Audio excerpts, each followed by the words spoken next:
안녕하십니까. 반도체 소식을 전하는 고독 달팽이 김석준 소장입니다.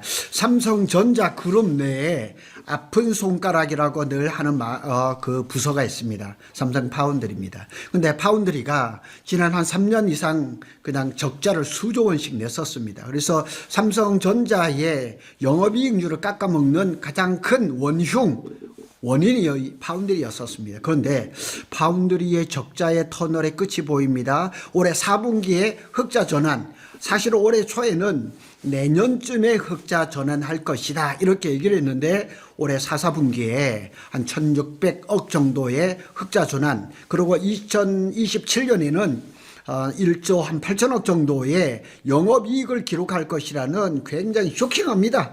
삼성의 아픈 손가락이 이제는 적자를 벗어나서 흑자가 된다. 그런데 그 조건이 여러 가지가 있습니다. 지금 걸려있는 그 얘기를 오늘 한번 해보도록 하겠습니다. 최근에 증권가의 전망을 살펴보면 삼성의 비메모리, 사실은 비메모리라는 말은 표준어가 아닙니다. 이게 시스템 LSI 사업부하고 이제 파운드리를 해서 이쪽에 시스템 반도체라고 이렇게 얘기를 하면 되겠습니다. 그래서 이것이 굉장히 전망이 좋습니다. 그래서 이 흑자가 삼성전자한테 어떤 영향이 있을까 굉장히 아주 흥미로운 그런 시그널일 수밖에 없습니다. 숫자로 보는 반등 시그널, 이걸 한번 보겠습니다. 26년 비메모리 1조 8천억 정도의 흑자 전망이 나온다 이렇게 얘기를 합니다. 자, 25년도의 적자가 한 3조 6천억 정도인데 이게 올해 한 4분기에 한 1600억 정도의 흑자, 요게 26이 아니고 27입니다. 27년에 영업이익이 1조 8천억 정도가 될 것이다. 그래서 이거는 단순한 회복이 아닙니다. 고정비 레버리지 회복 구간에 진입을 했다는 의미입니다. 그래서 한동안 많은 사람들이 삼성의 파운드리를 분사를 시켜야 된다, 아니면 매각을 해야 된다, 이런 얘기 숱하게 많았었습니다. 그러나 우리 이재용 회장님은 절대 아니라고 변함없이 말씀을 하고 정말 수조 원, 수십조 원을 투자를 했습니다. 그 빛을 이제 보는 것 같습니다. 핵심 변수가 뭐냐? 첫 번째로는 엑시노스 2700입니다. 2600도 아니고 2700입니다. 그래서 지금 2600을 지금 그 양산을 하고 있는데 다음 달에 갤럭시 S26이 나오죠. 거기에 일부에 여기 엑시노스 2600이 들어가는데 2나노로 지금 생산을 하고 있습니다. 그런데 엑시노스 2600은 2나노 2세대입니다. SF2 프리미엄 플러스 하여튼 뭐 이렇습니다. 이래서 개선된 2나노를 가지고 엑시노스 2700을 AP를 찍을 겁니다. 그래서 엑시노스 2700이 사실상 게임 체인저가 될 것입니다. 그래서 이 엑시노스 2700, 2600, 700 이 AP가 퀄컴의 스냅드래곤하고 차이가 얼마 정도인가, 뭐 95%를 따라갔다, 98%를 따라갔다, 이랬을 땐 얘기가 달라지는 거죠. 그래서 2세대 2나노 SF 삼성 파운드, SF라는 건 삼성 파운드리 2나노, 요걸 얘기를 하는 겁니다. 그래서 갤럭시 S27에 탑재되는 비중이 50%가 넘어서지 않을까 이렇게 예상이 되는 겁니다. 그래서 플래그십 AP의 자사 공정 생산이 확대. 그러니까 엑시노스 2600이든 2700이든 갤럭시 핸드폰이 많이 들어갈수록 삼성 파운드리의 이익은 점점 더 많아지는 거죠. 이 구조가 중요한 것은 시스템 LSI 물량이 증가하면 파운드리 가동률이 상승하죠. 고정비 부담이 완화되고 수익성이 급하게 이제 개선이 되는 거죠. 갤럭시 S26의 엑시노스 2600의 약 25%는 테스트 성격이 강하고, 그러니까 지금 삼성의 2나노 그 파운드리는 엑시노스 2600의 어떻게 보면 테스트 성격이 강한 것이고, 갤럭시 S27, 엑시노스 2700이 진짜 그 게임 체인저가 될 것이다 이렇게 보시면 되는 겁니다. 자, 이게 삼성 엑시노스 2600입니다. 잘 나온다고 보도가 살살 나오고 있습니다. 결정적인 건 이제 다음 달에 갤럭시 26이 나왔을 때 이제 뭐 이렇게 테스트가 이루어지겠죠. 핵심 변수 두 번째는 2나노의 수율 안정이죠. 삼성 파운드리의 최대 약점은 수율이었습니다. 3나노도 수율 때문에 망했죠. 근데 이나노는 지금 좀 나온다고 합니다. 그래서 이번에는 SF2P의 수율 안정 궤도에 올라가야 됩니다. 내부 AP 양산이 성공하고 고객 신뢰를 회복해야 됩니다. 수율이 5에서 10%만 개선돼도 이나노의 ASP 판가라 그러죠. 높기 때문에 손익 분기점 돌파 속도는 기하급수적으로 빨라집니다. 그래서 반도체 수율 얘기하면 또 뭐 태클을 걸겠지만은 수율이 결국은 영업이익률하고 또 고객 신뢰하고 이게 직접적인 연관이 있고, 아무리 뭐 많이 찍어낸다 그래도 수율이 안 나오면 그거는 뭐 그냥 영업이익률은 형편없는 거죠. 세 번째로는 고객 포트폴리오가 이제 좀 많이 변화가 돼야 되는 거죠. 테슬라하고 이제 그 이나노의 23조 원 규모의 AI 그 6 이제 그 반도체를 이제 그 파운드리 수주를 했죠. 퀄컴 이나노도 지금 협의 중입니다. AMD라든가 엔비디아하고도 협력을 합니다. 하여튼 여러 회사들하고 지금 이 포트폴리오를 지금 계속 넓혀가야 됩니다. 엔비디아 퀄컴이 복귀한다면 상징성이 굉장히 큽니다. 그리고 2022년 이후로 TSMC로 이동했던 최첨단 AP 물량들이 돌아온다는 의미입니다. 그래서 1월 29일 25년도 4분기 실적 컨퍼런스 콜에서 이나노 공정은 하반기 양산을 목표로 수율과 성능 목표를 달성하며 순항 중이다, 이렇게 얘기하고 고객사들하고 계속 이렇게 양산 전 기술 검증도 계획대로 진행하고 있다. 그래서 이런 일들이 잘 되면은 내부 물량, 엑시노스죠. 그 다음에 테슬라, 퀄컴, AI 가속기는 이제 또 HBM하고 되죠. 고객 구조가 완전히 달라지는 거죠. 24년에 평택 캠퍼스에 파운드리가 콜드 셧다운은 뚜껑비를 내리는 걸 얘기를 하는 겁니다. 평택 파운드리는 24년에 하반기에 사실상 콜드 셧다운 상황이었습니다.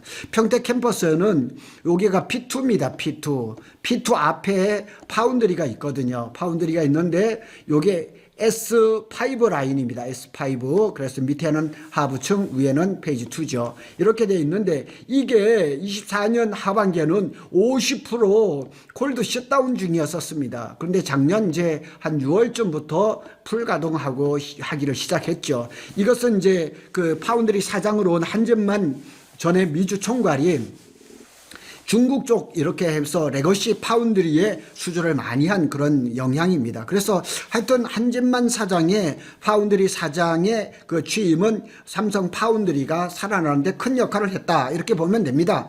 하지만 25년도 상반기 그래서 레거시 4나노, 8나노 가동률이 이제 상승하고 AI 칩의 이제 프로젝트가 증가하고 디자인 하우스, 그리고 이제 반도체가 설계가 된다고 해서 삼성이 바로 그 설계를 하는 게 아니고 디자인 하우스의 역할이 굉장히 큽니다. 그래서 생태계가 다시 움직이기 시작했죠. 이게 그 한진만 그 미주 총괄이 파운드리 사장을 오면서 그때부터 움직이기 시작했던 겁니다. 이게 굉장히 중요한 신호입니다.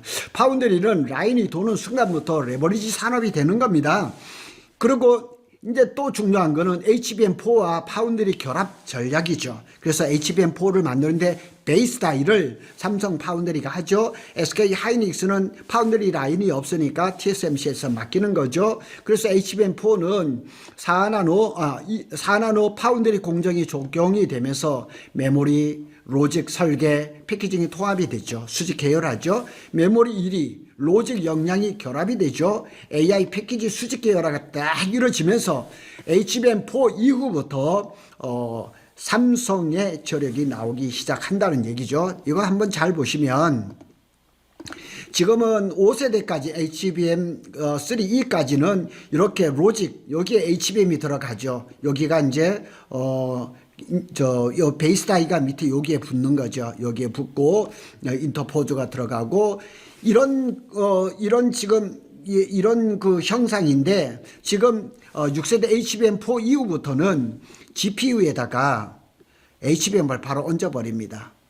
이런 지금 설계를 지금 하고 있고, 얼마 전에 세미콘 코리아에서도 삼성의 CTO가 이런 발표를 했습니다. 그래서 이렇게 하면서 이 파운드리의 중요성이 점점 더 높아져 가는 겁니다. 그래서 삼성이 향후에 HBM4E 이후에 HBM4E, HBM5, HBM6에서 SK 하이닉스를 앞지르는 거 아닌가, 이런 얘기가 많이 나오고 있습니다. 이 구조는 단순한 파운드리 회복뿐만 아닙니다. 메모리 기반 종합 AI 반도체 회사로서 전환이라는 큰 그림을 그리고 있는 겁니다. 그래서 삼성이 지난 한 2, 3년 동안 HBM에서 굴욕을 엄청나게 많이 겪었습니다. 그런데 HBM4를 하면서 또 파운드리를 하면서 또 이게 회복의 시그널을 보이고 있습니다. 그러고 이제 삼성 파운드리가 살아나는 데 있어서 큰 역할을 한 건 이재용 회장의 뚝심의 7년이라고 얘기를 할 수가 있죠. 이재용 회장이 지난 2019년 시스템 반도체 2030을 발표를 했습니다. 133조를 투자해서 시스템 2030년 시스템 반도체 1등을 하겠다 그랬는데, 그 이후에 파운드리 점유율이 그때 당시에 거의 20%까지 갔다가 지금 6%대로 추락을 했거든요. 욕도 무지하게 먹었습니다. 제가 앞에서 말씀드린 것처럼 삼성 파운드리를 분사를 시켜라. 분사하는 순간 삼성 파운드리는 고사 망합니다. 그런데 또 이렇게 뭐 다른 데다 팔아먹으라, 이런 얘기가 많이 했죠. 악재가 하면서 대형 고객사들이 이탈을 했고, 수율 논란이 있고, 적자가 지속되고, 그 사이에 또 이재용 회장은 사법 리스크가 있었죠. 그리고 작년 7월 17일에 대법원에서 무죄가 나오면서 자신감을 얻었고, 그 이후에 이 파운드리가 조금씩 살아나기 시작을 한 거죠. 이번에 흑자 전환이 실현된다 그러면 적자를 감내했고 체질 개선을 하고 고객 복귀, 이런 장기 투자 모델이 증명되는 순간입니다. 정말 삼성이 파운드리가 흑자로 전환을 한다 그러면 삼성의 영업이익을 이루는데 굉장한 역할을 한다는 거죠. 그러나 장밋빛만 있는 것은 아니죠. 리스크 요인은 항상 있습니다. 이나노 수율이 예상보다 낮을, 수율 얘기하면 또 저를 뭐라 그럴 겁니다. 결국은 반도체는 수율입니다. 퀄컴하고 계약이 이게 돼야 되는데 지금 긍정적으로 나옵니다. 요 계약이 불발됐을 때 또 약간의 또 악재가 있을 수가 있어요. 근데 TSMC는 가격을 계속 높이고 있는데 삼성 파운드리를 죽이려고 가격을 인하를 한다거나, 아니면 메모리 가격 급등을 해서 글로벌 스마트폰 수요가 둔화를 한다든가, 특히 이나노 수율이 70% 이상적으로 안정적으로 올라오지 못한다면 흑자 전환의 시점이 밀릴 수도 있다는 것도 한번 기억해야 됩니다. 결론을 한번 지어보겠습니다. 삼성 파운드리 진짜 전환점인가? 현재 상황은 기대가 아니라 숫자가 개선되는 구간입니다. 제가 가장 빠르게 이제 좀 확인할 수 있는 거는 다음 달에 발표되는 갤럭시 S26입니다. 거기에 엑시노스 2600의 AP가 성능이 어떻게 나오느냐, 그것만 봐도 대략 알 수가 있습니다. 핵심은 세 가지입니다. 엑시노스 2700의 성공, 이건 내년입니다. 이나노 수율 안정, 이건 올해 엔주면 하반기에 나오겠죠. 퀄컴의 수주가 성사가 된다. 이 세 개가 맞물리면 26년은 삼성 파운드리 구조적 흑자 원년이 될 가능성이 높습니다. 제가 반도체 얘기 설명을 드리면서 구조적이라는 얘기 참 많이 드리죠. 구조적인 쇼티지, 구조적인 뭐 이런 얘기들이 많이 나오는데, 우리 삼성 파운드리도 구조적 흑자 원년이 될 수 있다. 그러니까 갤럭시 S26에 들어간 AP는 내부 물건이잖아요. 내부 이 물량이잖아요. 항상 있거든요. 항상. 그걸 여태껏 못 먹고 그냥 퀄컴에다 넘겨주고 이런 거였거든요. 고독 달팽이가 한번 이런 관점을 한번 정리해 본다면, 메모리는 이미 슈퍼사이클에 들어갔습니다. 그래서 슈퍼사이클이 아니라 기가사이클, 그냥 메가사이클 이런 얘기를 하거든요. 그리고 파운드리는 이제 레버리지 구간에 진입을 했습니다. 삼성은 HBM 이나노 양날개의 전력을 가지고 있습니다. 이걸 잘할 거죠. 그래서 이게 완성이 되면 삼성의 밸류에이션이 프레임이 달라질 수가 있습니다. 그러면 파운드리도 잘하고 메모리 워낙에 잘하고 있고, HBM도 HBM4에서 SK 하이닉스도 먼저 출하하면서 스타트를 끊었거든요. 그래서 올해 안에는 삼성전자가 좋아질 일이 많다. 그동안 아픈 손가락이었던 삼성 파운드리가 올해 4분기에 한 1,600억 정도의 흑자를 기록해주고 내년에 한 1조 8천억 정도의 흑자를 내준다 그러면 삼성의 주가는 지금보다 몇 배나 더 올라가야 될 그런 그 원인을 제공한다, 이렇게 보시면 되겠습니다. 오늘은 삼성전자의 파운드리에 대한 얘기를 말씀을 드렸습니다.